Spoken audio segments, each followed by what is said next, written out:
नमस्कार दोस्तों, आइए जानते हैं उत्तर प्रदेश के सभी 75 जिलों की आज की ताजा बड़ी और महत्वपूर्ण खबरों को। लेकिन उससे पहले वीडियो को लाइक कमेंट जरूर करें और साथ ही ये भी बताएं कि आप इस वीडियो को किस जिले, शहर या गांव से देख रहे हैं। उत्तर प्रदेश में 25 सितंबर से फिर शुरू होगा मानसून का दौर। मौसम विभाग ने जारी किया 20 से ज्यादा जिलों में बारिश का अलर्ट। उत्तर प्रदेश में अब जाति लिखने पर वाहनों का चालान होगा। एफआईआर में आरोपी की जाति भी नहीं लिखी जाएगी। जातिगत रैलियों पर भी रोक। उत्तर प्रदेश सरकार ने 69 रुपए बढ़ाया समर्थन मूल्य। पश्चिमी उत्तर प्रदेश में 1 अक्टूबर से होगी धान की खरीद। समाजवादी पार्टी के दिग्गज नेता आजम खान 23 महीने बाद आज जेल से रिहा होंगे। बेल ऑर्डर आज देरी से पहुंचे। बसपा में जाने की भी अटकलें तेज। किसान भाइयों के लिए बड़ी खुशखबरी, जल्द जारी हो सकती है पीएम किसान सम्मान निधि योजना की 21वीं किस्त। सरकार ने अभी तक 21वीं किस्त की सटीक तारीख की घोषणा नहीं की है, लेकिन जानकारी के मुताबिक ये अक्टूबर महीने में आ सकती है। दिवाली से पहले लाखों किसानों के खाते में राशि जमा हो जाएगी। इस किस्त से लगभग 10 करोड़ किसानों को लाभ मिलेगा। यूपी के 127 राजनीतिक दलों को चुनाव आयोग ने भेजा नोटिस। 3 अक्टूबर तक मांगा जवाब। उत्तर प्रदेश के 127 पंजीकृत राजनीतिक दलों को चुनाव आयोग ने कारण बताओ नोटिस जारी किया है। पिछले 6 वर्षों में इन दलों ने विधानसभा व लोकसभा का चुनाव तो लड़ा, लेकिन चुनाव खर्च का ब्यौरा चुनाव आयोग को नहीं दिया है। ऐसे में अपर मुख्य निर्वाचन अधिकारी चंद्रशेखर की ओर से इन सभी राजनीतिक पार्टियों को नोटिस भेजकर जवाब मांगा गया है। उत्तर प्रदेश में शिक्षा मित्रों और अनुदेशकों को मिला समर कैंप का मानदेय। सरकार ने जारी की 1.51 करोड़ रुपए की धनराशि। यूपी में इन लोगों को अक्टूबर में नहीं मिलेगा राशन। दिक्कत होने से पहले सही करा लें ये गलती। जिन परिवारों ने ई-केवाईसी प्रक्रिया पूरी नहीं की है वे 30 सितंबर 2025 तक प्रक्रिया पूरी करा लें। 30 सितंबर के बाद बिना ई-केवाईसी वाले राशन कार्ड धारकों के नाम काटे जा सकते हैं। यूपी सरकार का बड़ा फैसला, 2017 से 2021 तक के सभी गैर कर ई चालान होंगे बंद। उत्तर प्रदेश के मुख्यमंत्री योगी आदित्यनाथ की सरकार ने आदेश दिया है कि ये निस्तारण अगले 30 दिनों में पूरा कर लिया जाएगा। इसके बाद फिटनेस और परमिट जैसी जुड़ी सेवाओं में भी सुगमता आएगी। यूपी सरकार ने यूपी टीईटी अभ्यर्थियों को दी बड़ी राहत। अब नहीं बढ़ेगा टीईटी आवेदन शुल्क। उत्तर प्रदेश में टीईटी अभ्यर्थियों को लेकर मुख्यमंत्री योगी आदित्यनाथ का बड़ा बयान सामने आया है। टीईटी परीक्षा शुल्क बढ़ाने की तैयारी की अटकलों के बीच सीएम योगी आदित्यनाथ ने अधिकारियों को निर्देश दिया है कि फीस ना बढ़ाई जाए। मुख्यमंत्री ने कहा कि कोई शुल्क वृद्धि नहीं होगी। उत्तर प्रदेश सरकार ने जारी की शून्य जीएसटी वाली वस्तुओं की सूची। औचक निरीक्षण करेंगे मंत्री और सांसद। 8वीं पास और अनुभवी चालकों के लिए यूपी रोडवेज संविदा पर भर्ती जल्द। उत्तर प्रदेश राज्य सड़क परिवहन निगम ने चालक पद पर संविदा भर्ती की प्रक्रिया शुरू कर दी है। निगम के क्षेत्रीय कार्यालय हरदोई में 22 सितंबर को भर्ती का आयोजन किया जाएगा। इस अवसर पर योग्य अभ्यर्थियों का चयन तय मानकों के आधार पर किया जाएगा। भर्ती से जुड़ी पात्रता शर्तों के अनुसार आवेदक की न्यूनतम आयु 23 वर्ष निर्धारित की गई है। बेसिक योग्यता के तौर पर उम्मीदवार कम से कम 8वीं पास होना आवश्यक है।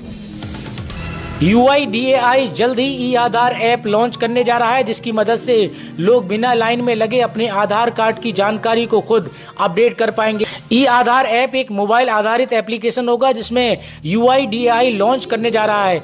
इसके जरिए आधार कार्ड धारकों को अपने पर्सनल डिटेल, जन्मतिथि व पता, मोबाइल नंबर, ईमेल आईडी जैसी जरूरी जानकारियों को आसानी से अपडेट कर पाएंगे। उत्तर प्रदेश में दवाएं और चिकित्सा उपकरण आज से 6.25% सस्ते हुए। जनता को मिलेगी काफी बड़ी राहत। ग्रेटर नोएडा में एशिया का सबसे बड़ा ट्रेड शो, पीएम मोदी करेंगे उद्घाटन। उत्तर प्रदेश में एक बार फिर अंतर्राष्ट्रीय निवेश और व्यापार की हॉटस्पॉट डेस्टिनेशन बनने जा रहा है। ग्रेटर नोएडा एक्सपो मार्ट में आयोजित होने वाला एशिया का सबसे बड़ा ट्रेड शो इस बार कई मायनों में खास है। उम्मीद जताई जा रही है कि इसका शुभारंभ प्रधानमंत्री नरेंद्र मोदी करेंगे, जबकि मुख्यमंत्री योगी आदित्यनाथ खुद स्थल पर पहुंचकर तैयारियों का जायजा ले रहे हैं। महानिदेशक स्कूल शिक्षकों के लिए निर्देश, तेजी से बनाए छात्रों की अपार आईडी। अभी तक 1.67 करोड़ बच्चों की नहीं बनी।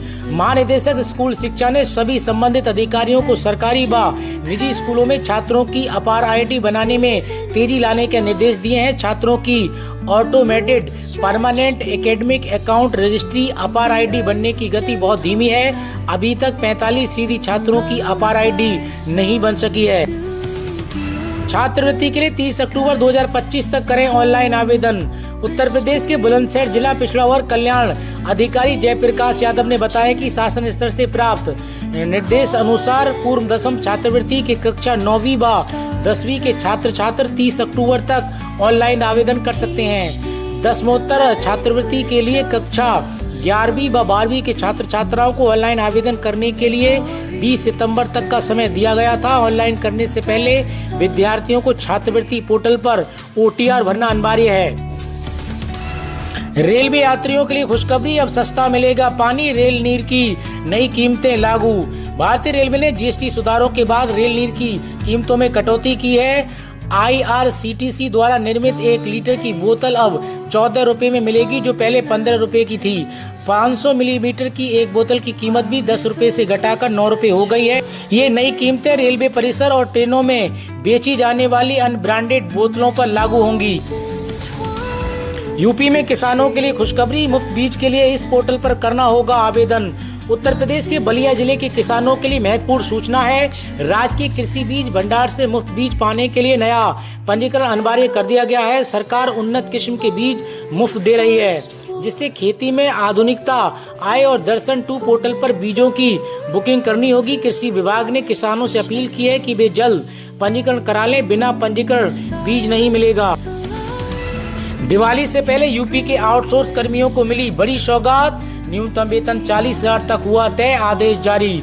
उत्तर प्रदेश के लाखों आउटसोर्स कर्मियों के लिए एक बड़ी खुशखबरी सामने आई है। राज्य सरकार ने विभिन्न विभागों में कार्यरत आउटसोर्स कर्मियों के लिए उत्तर प्रदेश आउटसोर्स सेवा निगम के गठन का आदेश जारी कर दिया है। निगम बनने के बाद कर्मचारियों का अब शोषण से निजात मिलेगा और उनकी सैलरी में भी दुगनी हो जाएगी, जिसके जरिए अब नियुक्ति प्रक्रिया और पारदर्शी और निष्पक्ष तरीके से होगी। आदेश के अनुसार आउटसोर्स कर्मियों को अब 20,000 रुपए से लेकर 40,000 तक का मानदेय मिलेगा, जो पहले की तुलना में एक बड़ा उछाल है। सरकार ने आउटसोर्स के लिए 4 अहम प्रावधान तय किए हैं। श्रेणी 1 के लिए 40,000, श्रेणी 2 के लिए 25,000, श्रेणी 3 के लिए 22,000 रुपए और श्रेणी 4 के लिए न्यूनतम 20,000 रुपए की सैलरी निर्धारित की गई है। श्रेणी 3 और 4 के पदों के लिए इंटरव्यू प्रक्रिया नहीं होगी। इन पदों पर तैनाती पूरी तरीके से निगम के माध्यम से होगी। कंपनी अधिनियम 2013 के अंतर्गत इसका गठन किया जाएगा और ये पब्लिक लिमिटेड कंपनी के रूप में कार्य करेगा। खास बात यह है कि इसे गैर लाभकारी संस्था के रूप में प्रदेश भर में संचालित किया जाएगा। सिर्फ 80 रुपए में मिलेंगे 5 लाख तक के फायदे, यूपी सरकार का मजदूरों के लिए बड़ा तोहफा। उत्तर प्रदेश के आजमगढ़ के गरीब और मजदूर परिवार अब श्रम विभाग की कई योजनाओं के जरिए आर्थिक मदद पा सकेंगे। ये योजनाएं बच्चों की पढ़ाई, बेटियों की शादी, गंभीर बीमारियों का इलाज, दिव्यांगत या मृत्यु जैसी स्थिति में वित्तीय सहायता प्रदान करती हैं। ऑनलाइन रजिस्ट्रेशन कर श्रमिक आसानी से इन योजनाओं का लाभ उठा सकते हैं। आई लव मोहम्मद पर उबाल, बरेली से कानपुर तक जबरदस्त प्रोटेस्ट। उत्तर प्रदेश के कानपुर में आई लव मोहम्मद बैनर को लेकर शुरू हुआ विवाद पूरे देश में फैलता जा रहा है। इस मामले में अब नागपुर, बरेली में जोरदार प्रदर्शन हुआ। साथ ही इस विवाद में यूपी सरकार के मंत्री की भी एंट्री हो गई है। IBPS RRB भर्ती के लिए आवेदन की तारीख और पदों की संख्या बढ़ी। अब 28 सितंबर 2025 तक करें apply. Institute of banking personal selection IBPS ने देश भर के रीजनल रूरल बैंकों RRBs में बैंक क्लर्क, ऑफिसर, PO समेत कई पदों पर 13,000 से अधिक वैकेंसी निकाली है। इस भर्ती के लिए आवेदन की आखिरी तारीख 21 सितंबर 2025 तय की गई थी, जिसे आगे बढ़ाकर 28 सितंबर तक कर दिया गया है। इसी तरह पदों की संख्या बढ़ाकर 13,217 से 13,294 कर दी गई है। उम्मीदवार ऑफिशियल वेबसाइट पर जाकर अप्लाई कर सकते हैं। सोना 2,380 रुपए से बढ़कर 1.12 लाख के ऑल टाइम हाई पर। चांदी 1.32 लाख किलो के रिकॉर्ड पर पहुंची। इस साल सोना 36,000 रुपए महंगा हो चुका है। सोने चांदी के दाम आज अपने नए ऑल टाइम हाई पर पहुंच गए। Indian Boolean and jewellers association के अनुसार 10 ग्राम 24 कैरेट सोना 2,380 रुपये से बढ़कर 1,12,155 रुपये पर पहुंच गया। इससे पहले ये 1,09,775 रुपये पर था। वहीं चांदी भी 4,869 रुपये से बढ़कर 1,32,869 रुपये प्रति किलोग्राम पर पहुंच गई। इससे पहले ये 1,28,000 रुपये पर थी। सुप्रीम कोर्ट का बड़ा फैसला, 2026 से फिर लौटेगी पुरानी पेंशन। सरकारी कर्मचारियों के लिए बड़ी खुशखबरी। पुरानी पेंशन योजना की बहाली के लिए सरकारी कर्मचारियों का संघर्ष कई वर्षों से जारी था। विभिन्न कर्मचारी संघों और यूनियनों ने अपने अपने साथियों को लेकर समय समय पर आंदोलन किया, चित्र दिए और सरकार से बातचीत की कोशिश की। शुरुआत में सरकार इस मुद्दे पर ताल मटोल की नीति अपनाती रही, लेकिन कर्मचारियों के सतत प्रयास ने इस मामले को सुलझाने से लेकर मजबूर कर दिया। कर्मचारियों का मानना था कि नई पेंशन योजना में उनके रिटायरमेंट के बाद सुरक्षा के लिए पर्याप्त व्यवस्था नहीं है। उनकी लगातार मांग थी कि पुरानी पेंशन योजना जो अधिक स्थिरता और विश्वास प्रदान करती है उसे वापस लाया जाए। अब लगता है कि उसे वापस लाया जाए। अब लगता है कि उनकी ये मेहनत रंग लाई है। कर्मचारियों की याचिका पर सुनवाई करते हुए सुप्रीम कोर्ट ने कहा कि पेंशन सिर्फ एक सुविधा नहीं है बल्कि कर्मचारी का अधिकार है। ये उनके भविष्य की सुरक्षा से जुड़ा विषय है। सुप्रीम कोर्ट ने केंद्र सरकार को निर्देश दिया है कि पुरानी पेंशन योजना दोबारा लागू की जाए ताकि कर्मचारियों का भविष्य सुरक्षित रहे।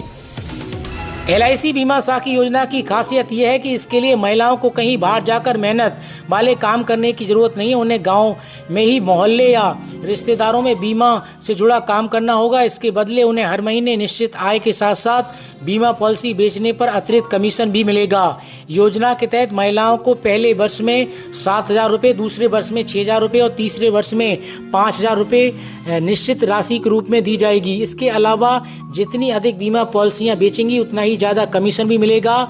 यानी मेहनत और नेटवर्क जितना बेहतर होगा, कमाई भी उतनी बढ़ेगी। बीमा साखी योजना में आवेदन करने के लिए महिला की आयु 18 से 70 वर्ष के बीच होनी चाहिए। न्यूनतम शैक्षिक योग्यता भी 10वीं पास निर्धारित की गई है। आवेदन के लिए जरूरी दस्तावेजों में आधार कार्ड, आयु प्रमाण पत्र, निवास प्रमाण पत्र और शैक्षिक प्रमाण पत्र शामिल हैं। हालांकि जिन महिलाओं के परिवार में पहले से कोई LIC एजेंट है भी इस योजना का लाभ नहीं उठा पाएंगी। यूपी में बनेगा फार्मा हब, नकली नशीली दवा कारोबारियों को सामने लाएं सीएम योगी आदित्यनाथ। उत्तर प्रदेश के मुख्यमंत्री योगी आदित्यनाथ ने कहा कि उत्तर प्रदेश दुनिया का सबसे बड़ा दवा उपभोक्ता बाजार है। प्रदेश में 1.10 लाख पंजीकृत दवा की दुकानों से 5 लाख लोग सीधे तौर पर जुड़े हैं। इससे भी बड़ी संख्या उन लोगों की है जो अप्रत्यक्ष रूप से इन कारोबार से जुड़े हैं। आज से पनीर, साबुन, शैम्पू के साथ कार AC सस्ते, GST की नई दरें लागू। आज से घी, पनीर खरीदने से लेकर कार AC खरीदना भी सस्ता हो गया है। सरकार ने 3 सितंबर को GST में कटौती का ऐलान किया था जो आज से लागू हो गया है। अब केवल 2 स्लैब में GST लगेगा, 5% और 18%। सरकार ने टैक्स सिस्टम को आसान बनाने के लिए ऐसा किया है। GST काउंसिलिंग की 56वीं मीटिंग में ये फैसला लिया गया था। ग्राफिक्स के जरिए आप भी देख सकते हैं रोजाना इस्तेमाल का कौन सा सामान कितना सस्ता हुआ है। कुछ कंपनियों ने नए रेट जारी नहीं किए, इसलिए उनकी अनुमानित MRP दी गई है। इसमें कंपनी और सेलर्स द्वारा दिए जाने वाला डिस्काउंट शामिल नहीं है। ऐसे में मार्केट में मिलने वाले सामानों की कीमत और ज्यादा कम हो सकती है। विकसित यूपी 2047 के विजन को आकार देने में लगे 300 बुद्धिजीवी, गोरखपुर में बोले सीएम योगी। उत्तर प्रदेश के मुख्यमंत्री योगी आदित्यनाथ ने कहा कि उत्तर प्रदेश सरकार 2047 तक विकसित राज्य के लक्ष्य पर काम कर रही है। इसके लिए बुद्धिजीवियों और आम जनता से सुझाव आमंत्रित किए गए हैं। उन्होंने बताया कि राज्य की अर्थव्यवस्था में सुधार हो रहा है और प्रति व्यक्ति आय भी बढ़ रही है। सरकार द्वारा निर्धारित क्षेत्रों में सुझाव देकर हर व्यक्ति विकसित उत्तर प्रदेश विजन 2047 में योगदान कर सकता है। उत्तर प्रदेश में जाति के प्रदर्शन पर लगा प्रतिबंध, योगी सरकार के इस फैसले पर अखिलेश यादव ने पूछे 5 सवाल। योगी सरकार द्वारा जाति आधारित चुनावी रैलियों पर प्रतिबंध लगाने के बाद समाजवादी पार्टी के प्रमुख अखिलेश यादव ने सरकार से 5 सवाल पूछे। उन्होंने पूछा है कि 5000 सालों में मन में बसे जातिवाद भेदभाव को दूर करने के लिए क्या किया जाएगा। उन्होंने जाति प्रदर्शन नाम से पहले जाति पूछने पर घर धुलवाने और झूठे आरोप लगाकर बदनाम करने जैसे व्यक्तिगत भेदभाव को समाप्त करने के उपायों पर भी प्रश्न उठाए। यूपी के सभी डीएम से छिनेगा ये अधिकार, इस व्यवस्था में बदलाव करने जा रही है योगी सरकार। उत्तर प्रदेश की योगी सरकार प्रदेश की व्यवस्था में बदलाव करने जा रही है। इस बदलाव के लिए डीएम से एक अधिकार छिन जाएगा। अफसरों की मीटिंग में इसको लेकर पूरी तरीके से सहमति बन गई है। दरअसल प्रदेश में निवेशकों को भूखंड पर मिलने वाली छूट देने का अधिकार अभी तक डीएम के पास था। अब इस व्यवस्था में योगी सरकार बदलाव करने जा रही है। इसके बाद डीएम से औद्योगिक पार्कों में स्थित भूखंडों पर छूट देने का अधिकार छिन जाएगा। इसे बदलकर उपायुक्त उद्योग को देने की है। यूपी में अब कम अटेंडेंस वाले छात्र नहीं दे सकेंगे परीक्षा। शासन से जारी किए गए आदेश, प्रिंसिपल भेज रहे हैं अभिभावकों को नोटिस। प्रधानाचार्य जारी आदेश के संबंध में अभिभावकों के साथ बैठक करें। ये सुनिश्चित किया जा रहा है कि वर्ष 2026 की बोर्ड की परीक्षा में शामिल होने वाले छात्राओं की उपस्थिति 75% से कम नहीं होनी चाहिए। यूपी में जाति लिखने पर वाहनों का चालान होगा। एफआईआर में भी नहीं लिखी जाएगी जाति। उत्तर प्रदेश में वाहनों पर जाति लिखवाकर घूमने वालों का चालान होगा। सरकार ने जाति भेदभाव रोकने के लिए कदम उठाया है। अब पुलिस रिकॉर्ड, नोटिस बोर्ड और गिरफ्तारी मेमो में जाति का जिक्र नहीं किया जाएगा। इलाहाबाद हाईकोर्ट के आदेश पर कार्यवाहक मुख्य सचिव दीपक कुमार ने यह आदेश जारी किया है। कहा कि जातीय विभाजन बढ़ाने वाली प्रवृत्ति बर्दाश्त नहीं की जाएगी। आजम खान के बसपा में जाने की चर्चा, विधायक उमाशंकर बोले पार्टी में सबका स्वागत। उत्तर प्रदेश के बलिया के रसड़ा विधानसभा से बसपा विधायक उमाशंकर सिंह ने आजम खान के पार्टी में शामिल होने की अटकलों पर प्रतिक्रिया दी है। उन्होंने कहा कि इस बारे में आजम खान को ही बताना चाहिए। विधायक ने कहा कि बसपा में हर व्यक्ति और कार्यकर्ता का स्वागत है। उन्होंने बताया कि लोग बसपा सरकार बनाना चाहते हैं। मायावती ने अपने 4 कार्यकालों में उत्तर प्रदेश को बेहतर रूप दिया। दिवाली से पहले सरकार दे सकती है पीएम किसान सम्मान निधि योजना की 21वीं किस्त की सौगात, पर इन किसानों के हाथ लग सकती है निराशा। अगर आप भी पीएम किसान सम्मान निधि योजना की 21वीं किस्त का लाभ लेना चाहते हैं तो जान लें अब तक योजना के तहत कुल 20 किस्त जारी हो चुकी हैं। बीते 2 अगस्त को 20वीं किस्त जारी हुई थी, जिसका लाभ लगभग 9 करोड़ से अधिक किसानों को मिला है। ऐसे में बारी 21वीं किस्त की है, जिसका इंतजार किसानों को बेसब्री से है। हालांकि नियमों के मुताबिक पीएम किसान योजना की हर किस्त लगभग 4 महीने के अंतराल पर जारी होती है। इस हिसाब से 21वीं किस्त नवंबर में जारी हो सकती है, पर कई मीडिया रिपोर्ट्स की माने तो 21वीं किस्त दिवाली से पहले जारी हो सकती है, क्योंकि केंद्र सरकार किसानों को दिवाली का तोहफा दे सकती है। हालांकि अभी तक आधिकारिक जानकारी का इंतजार है। अगर आप भी इस पीएम किसान योजना के तहत लाभ लेना चाहते हैं तो जान लें कि इस योजना का लाभ सिर्फ पात्र किसानों को मिलता है। अगर अपात्र होने के बाद भी आपने गलत तरीके से आवेदन किया है तो ऐसे में किसानों की पहचान कर आवेदन कैंसिल किए जा रहे हैं और इन्हें किस्त से भी वंचित रखा जा रहा है। जरूरत पड़ने पर रिकवरी भी हो सकती है। अगर आपने EKYC का काम नहीं करवाया है तो आपकी किस्त भी अटक सकती है। योजना के तहत ये काम जरूर करवा लें। किस्त के लाभ से वे किसान भी वंचित रह सकते हैं जो भूमि सत्यापन का काम नहीं करवा रहे हैं, क्योंकि नियम के तहत ये काम भी जरूरी है। अगर आपके बैंक खाते से आधार कार्ड लिंक नहीं है और साथ ही लगाओ वीडियो तो लाइक करिए और शेयर करिए। जय माता दी। जो माँ काली से प्यार करता है वो लाइक और शेयर जरूर करिए।